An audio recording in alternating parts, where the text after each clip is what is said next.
Welkom by die Boekwurm. Hier lees ons vir julle Afrikaanse verhale en kortverhale voor om te geniet, terwyl jy 'n werkie doen of net wil ontspan. Ons vra dat u die hou van en subskripsieknoppie sal druk, sodat ons u op hoogte kan hou van nuwe verhale om na te luister. Laat weet ons wat u van die verhaal dink en gee gerus voorstelle by die kommentaar wat ons sal help om die kanaal te verbeter. Dit sal hoog op prys gestel word as u die kanaal deel indien u dit geniet het. Dit sal ons help om die kanaal te laat groei en ons motiveer om meer verhale te plaas. Baie dankie vir die ondersteuning. Kopiereg word deur die skrywers behou. Mag ek vra vir die dans, geskryf deur Lia Kilian. Hoofstuk 1. Die Kaapse son het sag gebreek oor Tafelberg se krom skouers, soos goud oor klip. Mistigheid van die oggend het in silverflardes oor die baai gedans, terwyl die seile van 'n Franse fregat so spooke verskyn het in die lug. Van die dok af het kinders gejuig en kooplui gewonder wie die geheimsinnige besoekers kon wees. Op die dek het 'n vrou met roesrooi hare stil gestaan. Haar mantel het teen haar enkels gefladder, maar haar gesig, bleek, fyn gesny, was onbewoë. Groen oë, so helder soos die see self, het oor die hawe gesoek vir iets bekends, of iemand wat haar dalk sou raak sien. Eloise de la Fontaine, dogter van die gesneuwelde Comte Montreal en nou 'n gas van haar ouma se suster wat as weduwee in die Kaap gewoon het, in 'n huis wat ewig na laventel en autoriteit geruik het. Sy was nie op soek na avontuur nie. Sy het vir veiligheid gekom, vir stilte na 'n storm. Maar die Kaap was nooit stil nie. Met haar eerste tree op Kaapse grond het sy geweet, hierdie plek sou haar nie net laat onthou nie, dit sou haar verander. Die bal is vanaand, het Tannie Isabou die oggend gesê, haar stem so ferm soos die stewels wat sy gedra het. Jy dra die silwer rok, geen argument.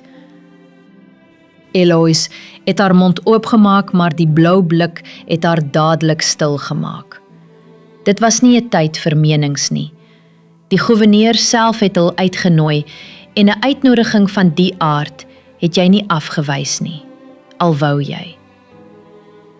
Sy het stilletjies haar hare laat opsteek, haar juwele versigtig vasgespeld en toe in die spieël haar refleksie bekyk. Die rok se glansende silwer teen haar melkwit vel, die diepgroen oë en die koperhare, het sy haar asem 'n oomblik verloor. Sy lyk anders.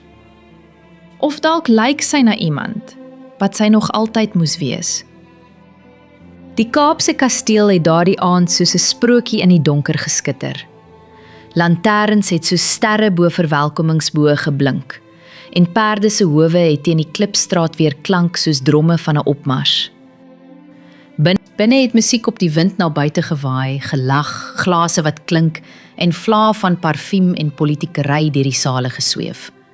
Mans in uniforms, vroue in kant en pluime, gesigte wat onder maskers glimlag, of dalk skuil. Eloise het by die trappe afbeweeg, haar hart in fluistering van vrees en opwinding. Sy het haar waaiertjie vasgedruk soos 'n swaard. Dis toe dat sy hom opmerk. Nie as iemand wat arrogant optree nie, en ook nie iemand wat die aandag op hom gefestig wil hê nie. Net 'n gestalte, lank en goed gebou, met 'n swart masker, blonde hare wat so son teen sy kraag lê. Hy het nie 'n pruik gedra soos die ander nie. Hy het teen 'n marmerpilaar gestaan, arms gekruis, en sy houding het nie gepas by die Kaapse adel of militêre netheid nie. Maar sy het op daardie stadium nie sy naam geken nie. Wat sy wel geweet het, en vir dae daarna sou onthou, was dat toe hulle oë mekaar vir die eerste keer ontmoet het, iets in haar bors gevoel het soos wind wat seile vul. Sy het die weerkaatsing van haar eie gevoel in sy oë erken. Hy het vir haar geknip met een oog, skrams, amper ongesiens, maar haar mond het verraderlik geantwoord met 'n halwe glimlag. En die wêreld het vir 'n breekdeel net bestaan uit daardie oomblik. Die bal was in volle swang toe Eloise haarself weer in die spieël van die marmermuur sien. Haar silwer rok het geglinster soos maanlig op water, maar dis die oë wat haar laat vassteek het. Syne. Die blonde onbekende het nader beweeg soos 'n storm wat onbewus in jou rigting dryf. Stadig, maar onkeerbaar. Sy kon sweer die kamermusiek het verdof toe hy voor haar kom buig. Sy masker was eenvoudig, swart met net 'n goue rand. Sy stem was laag, warm, effens ruw, soos iemand wat nie gewoond is aan hoflike woorde nie, maar dit darm ken. Mag ek die eer hê vir hierdie dans, mademoiselle? Haar kop het amper onmerkbaar geknik. Sy wou non sê, maar haar hand het reeds in syne verdwyn. Warm, ferm, maar onverwags sag. Toe hul lywe in die eerste beweging van die wals draai, het die wêreld opnuut verdwyn. Sy het die sagte geur van sout en kruie aan hom geruik, nie van salonparfumie, maar die van wind, see en iets wat nie aan die land behoort nie. "O dans nie soos 'n offisier nie," het sy gefluister. "Ek is ook nie een nie. 'n seevaarder dan, 'n man van baie kuste." Sy oë, blou soos die wintersee, het in hare vasgehak. "En u, mademoiselle, 'n dame van watter see?" "Die Senne. En nou? Blykbaar van die Kaap Goede Hoop." Hy het geglimlag en sy het dit op die krop van haar maag gevoel, soos 'n geheime vlam. Na die dans het hy haar nie teruggelê na haar sitplek nie. In plaas daarvan het hy haar hand 'n oomblik langer vasgehou, sy duim stadig oor haar kneukel laat gly. "My naam is Jacques." "Eloise," het sy eenvoudig geantwoord, haar masker se kant reggetrek. Sy wou vra wie hy regtig is, hoekom sy aksent wissel tussen Frans en iets anders, maar sy het geswoeg onder die mystiek van die aand. Tot 'n skoot geklap het buite. 'n Stem het geskree, "Rowers!" Paniek het deur die saal getrek soos vuur deur droë gras. Mans het hul sabels gegryp, dames het hysteries gevlug en musiek het verdof. Eloise het met verwondering na haar hand gestaar. Jacques was weg, net verdamp, soos mis voor die son. Later daardie nag, in die veiligheid van haar kamer, het sy voor haar venster gestaan en gekyk hoe die ligte van die kasteel verdof. Sy het haar vingers aan haar lippe gedruk, asof sy 'n woord wil vashou, wat nooit gesê is nie. Daar's 'n klop aan haar deur. 'n Bediende het vir haar 'n brief gebring met net 5 woorde daarop. Moenie die goewerneur vertrou nie. Geonderteken met 'n enkele tekening van 'n anker op 'n bloedrooi vlek. Sy het geweet, vanaand was nie net 'n gewone bal nie. Dit was 'n begin van iets groter, iets gevaarlik, iets waarin haar hart dalk nie ongeskonde gaan bly nie. Hoofstuk 2. Die Kaapse oggend het soos 'n sluier oor die stad geval. Helder, maar met die soort stilte wat voor 'n storm kom. Eloise het op die balkon van haar kamer gestaan, die briefie in haar hand en probeer besluit wat gevaarliker was, die inhoud of die man wat dit gestuur het. Moenie die goewerneur vertrou nie.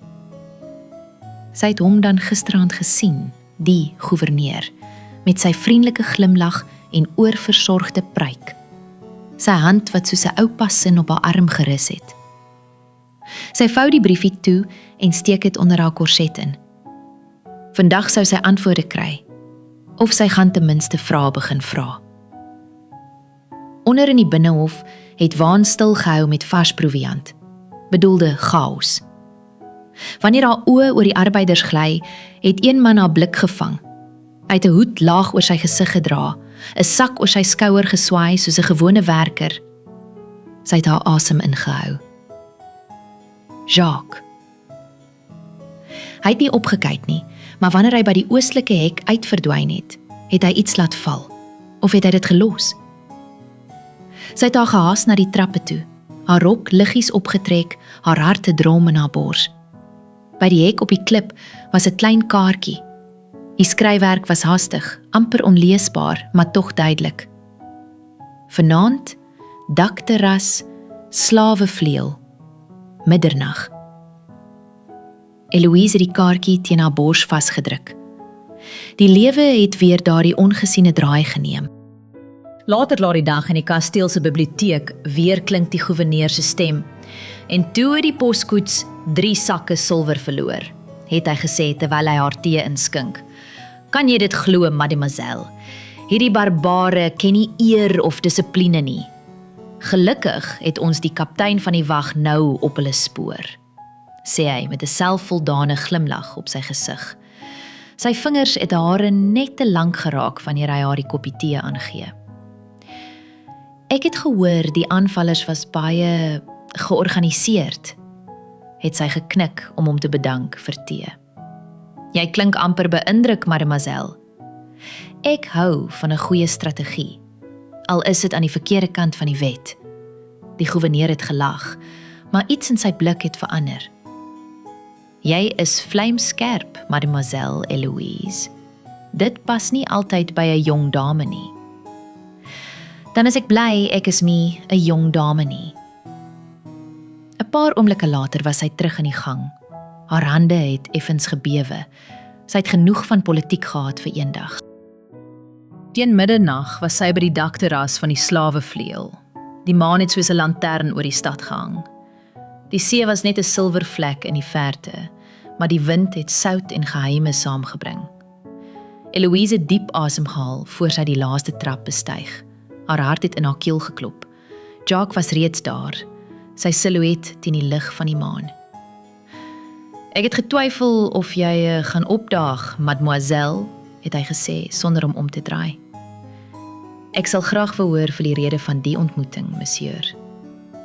Hy het omgedraai en vir die eerste keer het sy hom sonder masker gesien. Sy blonde hare was goudglans onder die maan, sy kakebeen sterk en daai blou oë het haar vir 'n oomblik van balans af. Ek's nie hier vir speletjies nie, Eloise, het hy gesê. Ek ook nie. Goed, dan moet jy weet, die aanval op die poskoets was nie oor silwer nie. Sy het haar arms gekruis. Wat dan? Briewe. Vertroulike briewe. Oor bewegings van skepe, Franse loyaliste en 'n lys van name, onderduimsers, verraaiers, in hierdie kasteel. Wie se name? Ook myne, het hy gesê, terwyl hy afwagtend in haar oë kyk. Sy het haar oë vernou. Jy's 'n verraaier. Hy kyk haar aan of hy twyfel of hy die regte ding gedoen het om haar te vertrou en by die hele saak betrokke te maak. Maar hy het diep asem ingetrek en haar geantwoord. Ek is die seun van Barbossa, 'n seerower vir sommiges. Maar ek het dinge gesien, Eloise, hier in die Kaap. Dinge wat onderduims is. Ek het met my swaard geveg vir my land en toe met my gewete vir mense wat onreg aangedoen is. Hy het sy hand in sy sak gesteek en stuk papier uitgehaal. Hier, dis een van die briewe. Sy het dit geneem en haar asem gesnak. Die gouverneur se naam, sy handtekening en die bevel om 'n onskuldige slaaf te laat verdwyn. Waarom wys jy dit vir my? Het sy gevra. Haar hande het gebewe. Hy het nader aan haar gestaan en 'n krul wat losgekom het agter haar oor ingedruk. Omdat jy anders is as al die dames wat ek al ontmoet het. Jy sien dinge, jy redeneer en glo nie alles wat jy hoor nie. Jy sal die regte kant kies, as dit kom by die laaste geveg. Haar oë vasgenaal in syne. Sy het haar kop laat kantel en gefluister. En wat as ek jou verraai, Jacques van Barbossa? Die woorde het amper liefkosend oor sy lippe gekom. Dan sal ek sterf, maar nie sonder om jou 'n kus te gee nie. Die volgende oggend, op die stoep van die kasteel tydens 'n besoek aan die gouvernante. Jy lyk moeg, mademoiselle Eloise, het die gouverneur gesê terwyl hy sy bordjie eetgoed by sy vrou neem. Ek hoop die nag was te onrustig vir jou nie. Sy het hom styf aangekyk. Ek het 'n droomlose nagrus gehad, dankie monsieur. Is goed om my helder kop te hê, daar's baie gerugte die laaste tyd. oor verraad en seeroewers. Ek wil jy moet weet jy kan my vertrou en julle veiligheid is verseker. Ek glo nie aan gerugte nie, het sy gesê. Ek kyk mense in die oë en vorm my eie opinie, monsieur. Wyse woorde. Jy sal ver kom, mademoiselle. Hy het vorentoe gebuig, en dalk saam met die regte heer. Sy het haar glimlag afwaarts getrek en haar skouers gelig. Dalk is die regte heer reeds aan my sy, of dalk is hy 'n spook in die nag. Die gouverneur het net gelag, maar iets in sy oë het koud geword. Hoofstuk 3. Later die dag in die biblioteek. Eloise het tussen die boeke beweeg, die dokument in haar mou versteek. Sy was op soek na een persoon, Monsieur de Toy, die bibliotekaris wat meer geweet het as wat hy gewys het. 'n Weewenaar van 'n Franse afkoms met oë soos safier en 'n geheue soos 'n olifant. "Ah, my kind," het Monsieur de Toy gefluister toe Eloise hom nader. "Jy het alweer daardie lig in jou oë, die een wat honger is vir kennis." Eloise het die brief uitgehaal. "Ken jy dalk die handskrif, monsieur?" Die ou heer het net geknik. "O ja, dis die gouverneur-sin, maar daai kode, daai afkortings hier en die seël, dis nie vir amptelike oë bedoel nie. Ek moet weet wat dit beteken, monsieur, asseblief, alles." Monsieur de Toy het haar nader getrek en same swerend vir haar gefluister. "Daar's 'n kelder onder die westelike muur van die kasteel. 'n Tonnel wat die oorspronklike Franse soldate gebruik het, nog lank voor die Hollanders gekom het. Die gouverneur gebruik dit steeds, vir dinge wat hy nie op rekord wil hê nie. Hoe kom dit daarin, monsieur? Met waagmoed en slinksheid, en dalk 'n bietjie liefde en geluk aan jou sy." Daardie aand het sy weggeslip tydens 'n besoek aan die kasteel. Die ingang was agter 'n versteekte paneel in die kombuis in die spens. Jacques het reeds daarop haar gewag, geklee in 'n musketeer wit hemp, maar steeds met daardie lig in sy oë wat haar hart op loop sit. "Ek het gewonder of jy gaan kom," het hy gefluister. "Ek het gesê ek sal," het sy geantwoord. "Moenie twyfel in my woord nie, monsieur." Hy het haar hand geneem en hulle het afbeweeg. Die trappe was vol stof en geheime, af na die maag van die kasteel.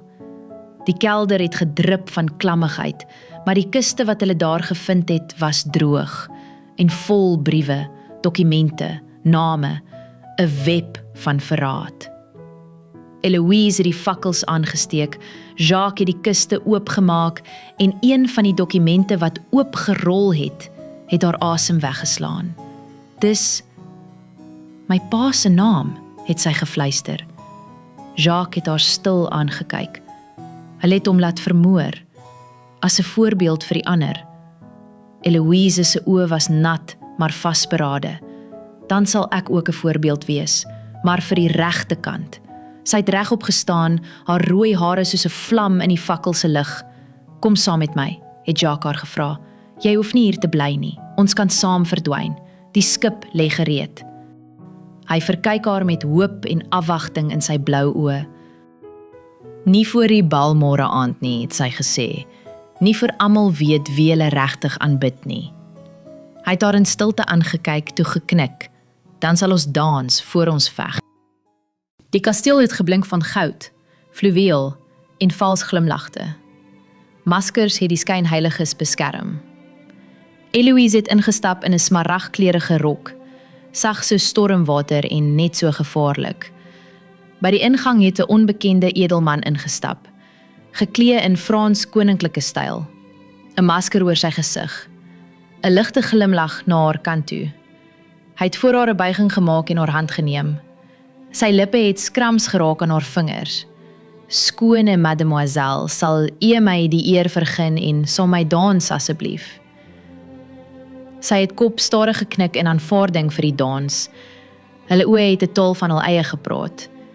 Die res van die bal se opgetofte gaste het in die agtergrond in verdwyn.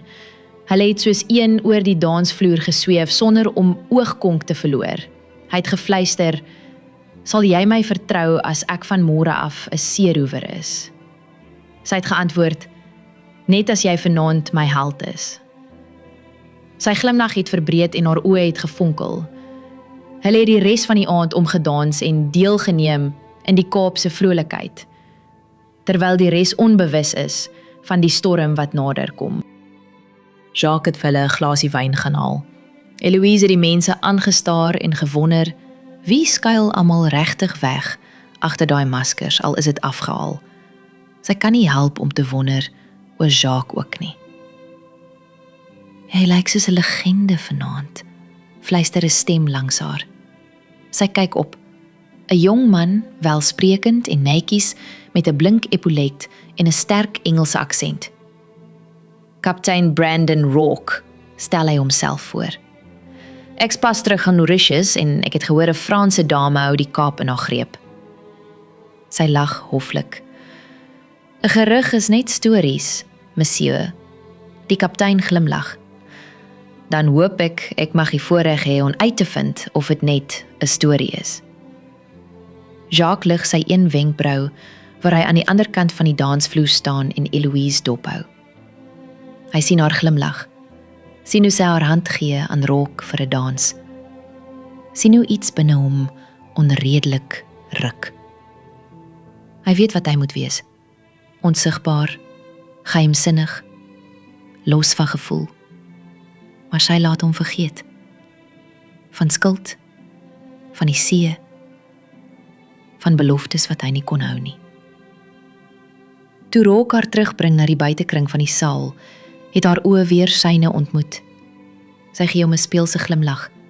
Hy stap nader, buig net effens. Mag ek die volgende dans vra, mademoiselle? Sy kyk hom in die oë. Sy kan nie help om te giggel nie. Die strykinstrumente begin speel, 'n wals. Haar hand in syne, sy lyf naby hare. Nie dalk jaloers nie, monsieur? Hy antwoord nie, maar sy voel die kreun in sy bors. Maar in die skaduwees van die saal, glip 'n gestalte in 'n donker mantel agter 'n gordyn in. Hy trek 'n perkamentbriefie uit sy mou, fluister iets vir die bediende en wys na Jacques. Gee dit aan hom. Na die dans. Niemand anders nie. Die dans was anders as die ander. Jacques het haar met so 'n vaste teenwoordigheid gelê, so seker, so bekend. Sy oë het iets van lank terug gedra. Iets wat haar verstand probeer verberg het, maar wat haar hart nagesmag het. Waar ek jy leer dans? Vra sy saggies toe hy haar in die draai opvang, haar rug net effens aan sy arm laat raak. Op plekke waar 'n man eerder moet veg as draai, antwoord hy sonder lag, maar sy oë het geglimlag. My ma het my geleer. Sy het gesê, selfs 'n seeroewer moet weet hoe om 'n dame behoorlik te laat sweef. Later daardie nag, wanneer die laaste waais toe geklap is en die laaste wyn in die glase opgedroog het Eloise haar balrok verruil vir 'n eenvoudige donker kleed. Sy het haar rooi hare opgesteek en haar gesig met 'n mantel se kap bedek. Met die stilligheid van 'n skaduwee het sy by die agterdeur uitgeglip, haar voete vinnig en doelgerig op pad na die pakhuis agter die tavern. Die Kaap teen middernag was nie dood nie. Hy was lewend, met fluisterende, geheime, vrouens wat giggel, matrose wat vloek en die sagte geklink van sabels. Toe sy die kliptrap bereik, staan Jacques reeds daar. Sy silhouet was donker teen die maanlig, sy arms gevou, sy houding soos altyd, kalm, en tog asof hy elke uitgang reeds gekarteer het. Jy's dapper, sê hy sonder om op te kyk. Maar dan weet ek dit reeds van jou. Sy gaan staan voor hom. Behalwe dat jy die seun van Barbossa is Jacques jou regte naam? Wie is jy regtig? Vra sy, haar stem sag maar ferm. Waarom is jy hier, in hierdie land, in my lewe? Hy kyk stadig op. Ek is 'n man wat al baie verloor het, Eloise. Maar van alles wat ek verloor het, was die ergste. Die waarheid. En watter waarheid is dit? Vra sy. Hy gee 'n halwe lag. dat ek nie gebore is om 'n seeroor te wees nie. Maar ek het dit geword.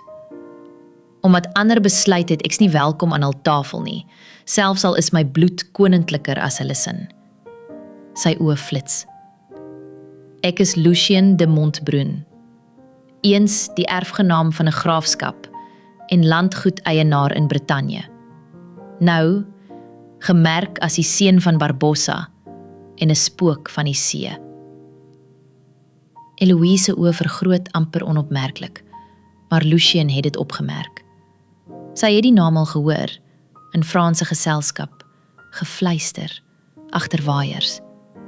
'n Seun van adel wat op 15 van sy titel ontneem is, wat op 16 die koninklike militeerskool bygewoon het, en op 18 aan die Kaap gesien is in 'n skip sonder vlag. Hoekom vertel jy my dit? Vra sy. Wat verwag jy van my? Hy kom nader, stadig. Niks. Ek verwag niks. Maar ek hoop dat jy sal glo ek is nie net wat die mense sê ek is nie. En ek hoop jy sal my glo as ek sê ek wil net die waarheid laat uitkom. Dinge soos jou pa se onskuld, my verlede. Lucien kyk om en sy lyf trek styf. Ons is nie alleen nie. Hy vat haar aan haar pols en trek haar vinnig in die skadu van 'n kraggel. 2 figure beweeg langs die pakhuis. Een met 'n lantern, die ander met 'n dolk. Lucien trek haar stywer in sy arms. Fluister. Ek sal beskerm met my lewe, Eloise. Maar jy sal moet self kies. Bly jy in die lig van al die leuns, of vaar jy saam my in die duister in, waar die waarheid versteek is? Sy kyk na hom, na die donker, na haar eie hart wat teen haar ribbes hamer. Hy het haar nog nie rede gegee om hom te wantrou nie. En nou dat sy alles weet, sy sit haar hand agter sy nek en lig haar lippe hom waar hy dit gretig ontvang. Alle twyfel is uit die weg geruim. Die wind het begin draai nog voor die son opkom. In die strate het rook aan die rande gehang, die vooraand van iets wat nie net weerlig bring nie, maar bloed. Eloise het die vorige nag nie veel geslaap nie. Sy het elke woord van Lucien herkou. Elke kyk, elke stilte, elke sensasie wat sy op haar vel gevoel het waar hy met sy lippe aangeraak het. Madame Rousseau, haar groottante sonder klop instap. Die ouer dame se skerp kyk het nie weggedraai nie. Sy het vorentoe beweeg en Eloise se hand gevat. Jy het daardie man weer gesien, n'est-ce pas? Eloise was stil. Eloise, daardie man is gevaarlik. Nie net vir jou hart nie, vir alles waarvoor jou familie staan. Wat weet jy van hom? Het sy sag gevra. Madame Rousseau het teruggetrek. Meer as wat ek mag sê. Ek het gesweer om jou te beskerm, en soms beteken dit om dinge stil te hou. Nie meer nie, fluister Eloise vasberade. As ek in gevaar is, wil ek weet waarvan. Wat het regtig met my vader gebeur? Madame Rousseau het haar gesig in haar hande weggedraai. Jou vader was nie 'n handelaar, soos die mense geglo het nie. Hy was 'n spioen, in diens van die Franse kroon, gestuur om hier 'n netwerk te ontbloot van hoogverraad en smokkelary. Het te veel geweet, en hulle het hom laat verdwyn. Eloise se knie het amper ingegee. En jy het nie gedink, ek moet weet van dit nie, om jou te beskerm. Jy was net 'n kind. Die stilte wat volg was dik soos mis op die see. Intussen, aan die ander kant van die hawe, het Lucien op die dek van sy skip gestaan, La Rébellion, 'n sierlike donker romp met rooi seile wat soos vlerke teen die oggendlig gespan was. Joachim, sy luitenant, het nader gekom. Die boodskap is bevestig. Die Britse skepe kom binne 3 dae. Ons tyd raak min. En Eloise? Vra Lucien sonder om sy oë van die horison af te haal. Joachim trek sy wenkbroue op. Jy vertrou haar? Lucien kyk hom stadig aan. Ek vertrou haar met my hele hart. Hy draai weg en gee bevel oor sy skouer. Berei die manne voor. Ek moet haar vanaand weer sien. Sy verdien die volle waarheid. Daardie aand, met die maan soos silwerstof oor die dakteels, het Eloise weer soos 'n fluistering deur die strate beweeg. Sy het geweet waarheen om te gaan. Die ou Franse tuin agter Fort de Goeie Hoop. Daar het Lucien gewag met 'n leë boek in sy hand. "Wat's dit?" vra sy toe hy dit aan haar oorhandig. "Jou pa se laaste joernaal, ek het by 'n Britse offisier afgekoop. Hy het geweet dit is iets belangriks, maar nie vir wie nie." Sy blaai. Daar, in haar pa se skrif, name, roetes, kodewoorde en een naam wat haar hart laat stol. Rousseau. Sy kyk op, haar hand bewe. Lucien knik. Sy het jou beskerm, ja, maar sy het hom verraai. Jou pa was op pad om haar as dubbelagent te ontmasker, hy het nie die kans gekry nie. Eloise se wêreld het weer begin draai. "Ek moet weet of jy seker is dat jy saam met my die pad wil stap, Eloise," sê hy. "Want van nou af gaan niks eenvoudig wees nie." Die joernaal het soos vuur in haar hande gevoel. Elke bladsy 'n getuienis van haar vader se dapperheid en sy dood. Eloise het nie gepraat nie, haar oë het weer op Rousseau se naam gerus. "Wat weet jy van haar?" vra sy saggies. Lucien het stadig geantwoord. "Sy het vir die Engelse gewerk, jou pa het dit uitgevind net daar voor hy verdwyn het. Hy het die inligting hier in die Kaap kom bevestig, sy laaste sending. Hy het haar vertrou. Hy het jou aan haar toevertrou." Eloise het haar kop geskud. "Sy behandel my soos haar eie dogter en vir jou gelieg," het hy onderbreek, met 'n glimlag en silwerlepels. Haar hande het begin bewe, nie van vrees nie, maar van woede. Hy het nader gestap en reg voor haar gaan staan. Sy het lank in sy oë gestaar. "Ons het werk om te doen," kom dit sag oor haar lippe. 3 nagte later het die poskoets soos 'n stormwind deur die Kaapse heuwels gerol. Binne-in het Eloise haar arms om haar lyf gevou, geklee soos 'n eenvoudige Franse huishoudster. Niemand sou haar in hierdie klere herken nie. Langs haar het Lucien stil gebly, sy swaard onder die sitbank, sy hand op die hamer van sy pistool. "Ons onderskep hulle by Wynberg Pas," het hy gesê. "As die Engelse die geheime dokumente van die beplande roetes op die skeep van die gouverneur kry, is die hele sending verlore." Eloise knik. "En die wagte? Ek manne geplaas in die bome, hulle weet presies wat om te doen." Die koets het begin spoed verloor. Die perde het geworstel teen iets.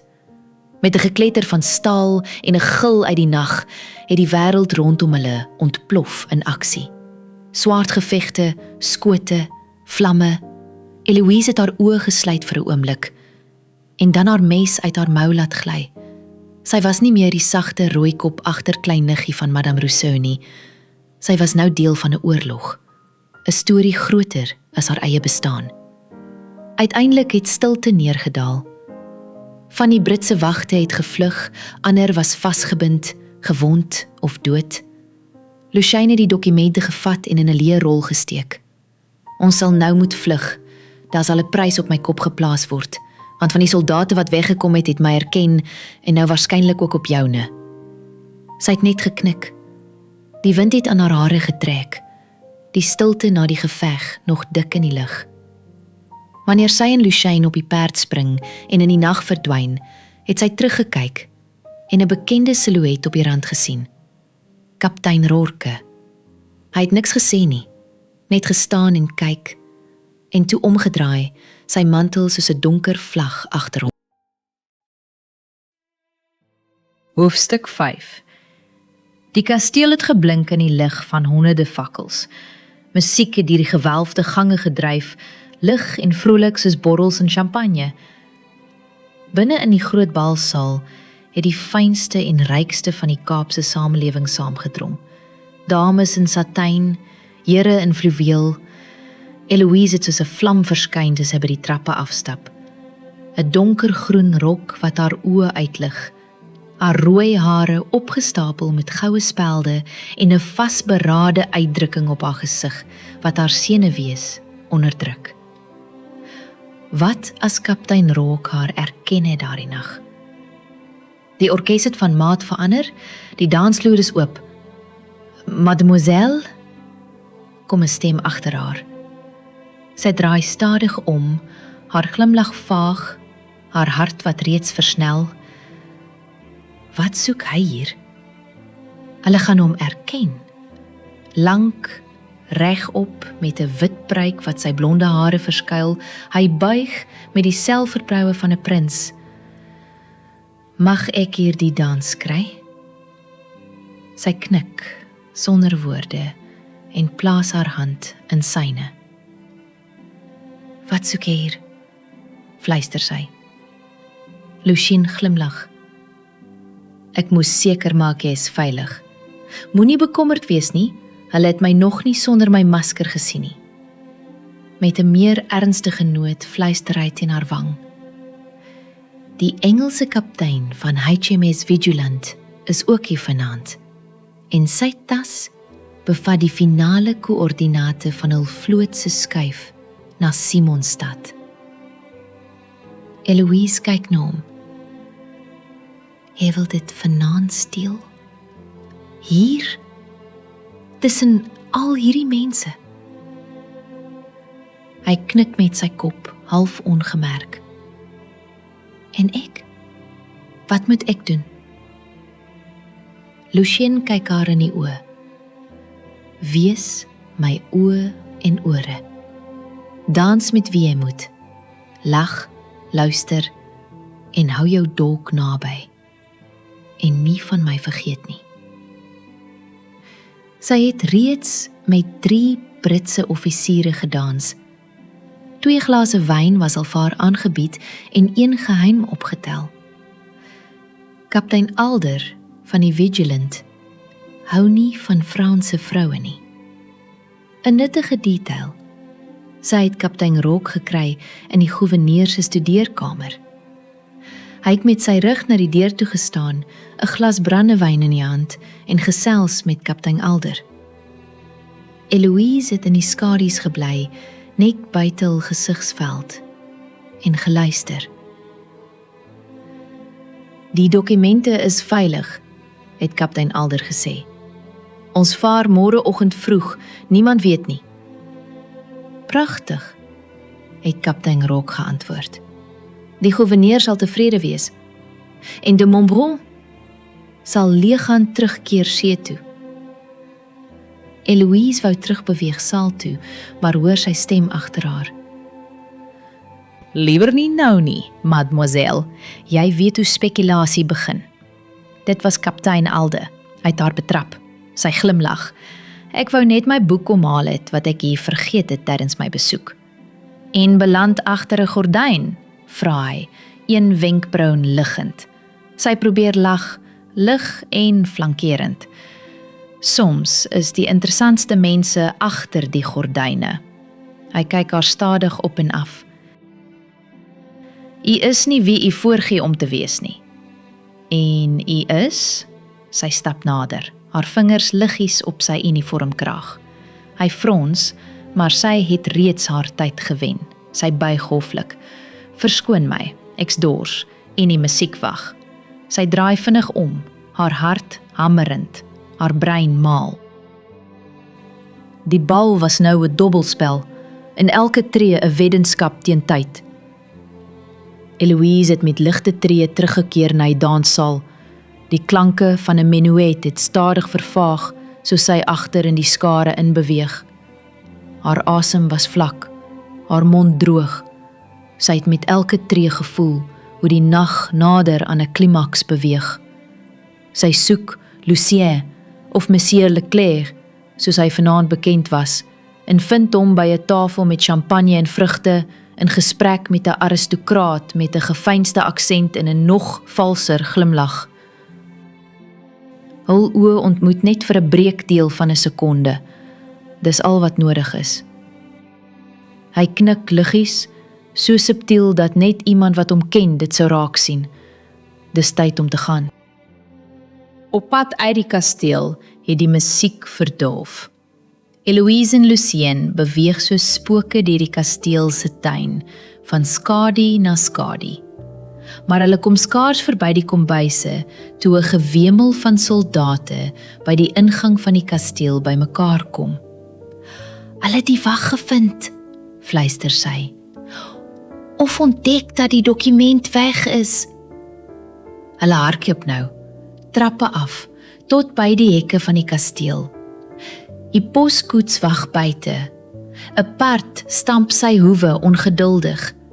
Lucien spring op die voorste sitplek, gryp die leiersels. "Spring op!" Eloise spring agterop. Toe die eerste soldate die binnehof bereik, trek die koets alreeds weg, met 'n stofwolk en 'n lag van Lucien wat teruggegalm het teen die mure van die kasteel. Later daardie nag, langs die pad buite die stad, het hulle tot rus gekom, in 'n ou jaghut wat Lucien jare gelede as seun ontdek het. Die vuur knetter liggies. Eloise sit en maak haar hare los. Lucien haal stadig die dokument uit sy baadjie. "Ons het dit," sê hy. Die hut was nog in die skadu van die oggendmis toe Eloise eerste wakker word. Sy sit stil en luister, nie net na die wind buite nie, maar na die beweging van die man langs haar. Lucien slaap nog, een arm oor sy oë, sy asem egalig. Selfs nou lyk hy vir haar half onwerklik, 'n mengsel van seerower en heer, van waarheid en verleiding. Sy staan op, trek die deken reg oor hom en stap na buite. Die wêreld buite is stil. Maar haar gedagtes wil nie tot rus kom nie. Sy onthou haar pa, hoe hy haar as kind geleer het om na die wind te luister. Hoe hy gesê het, "Die wind lieg nooit, my kind. Dis die mense se gefluister op daai wind wat jy nie moet vertrou nie." Lucien het intussen agter haar kom staan en sy arms van agter om haar middeltjie gesit. Hy het sag in haar oor gefluister, "Je t'aime mon chéri." Sy het hom gedraai en haar arms om sy nek gegooi en haar lyf teen hom gevlei. Dit was nie eisend nie, dit was sag, betroubaar en rustigheid. Later die dag, wanneer hulle weer die see begin ruik op hul tog na die kus waar sy boot veilig geanker lê, het sy haar hand in syne gesit. "Waarheen nou, kaptein?" Hy kyk in die verte, na die horison waar lig en water mekaar ontmoet. "Nou gaan stel ons dinge aan die lig en bring die waarheid uit. Ons gaan maak jou pa en my naam skoon, en dan gaan ons na die plek waar alles begin het," sê hy, Kaapstad. Baie dankie dat jy geluister het hier by Boekwurm. Onthou om asseblief die hou van knoppie te druk en in te teken op ons kanaal vir nog verhale vol avontuur, liefde en misterie. Deel jou gedagtes in die kommentare, ons hoor graag van jou. Tot die volgende storie, mooi loop.